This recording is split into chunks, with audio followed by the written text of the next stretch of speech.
Yes, Telugu cinema ఇండస్ట్రీలో మనం ఎన్నో వైవిధ్యమైన పాత్రలు నాగార్జున గారు చేశారు.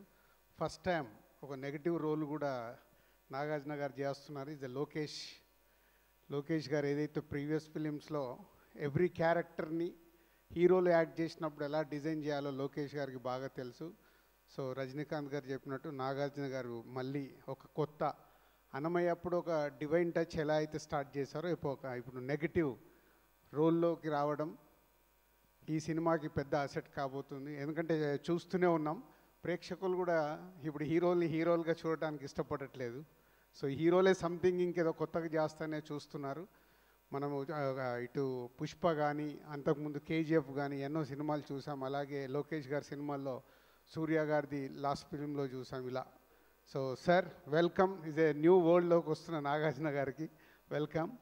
అండ్ రజనీ సార్, ఈరోజు మీరు ఈవెంట్లో లేకున్నా మీరు పంపించిన సందేశమే తెలుగు ఆడియన్స్కి సరిపోతుంది. భాషను గుర్తు చేశారు. మళ్ళీ మీ అందరి కాంబినేషన్లో ఇది ఒక వరల్డ్ వైడ్గా ఒక సెన్సేషనల్ హిట్ కాబోతుంది కూలీ. సో ఇప్పటి వరకు ఉన్న అండర్ ప్రొడక్షన్ రిపోర్ట్స్ కానీ లోకేష్ గారి గ్రాఫ్ కానీ మీ అందరి కాంబినేషన్లో పెద్ద హిట్ కాబోతుంది. ఇందులో మేము పార్ట్ అయినందుకు thank you very much. And sun pictures ఈ సినిమాని తెలుగులో మాకు చేయడానికి అవకాశం ఇచ్చినందుకు thank you very much. Thank you so much Dil Raju గారు అండ్ సునీల్ గారు. Looking forward to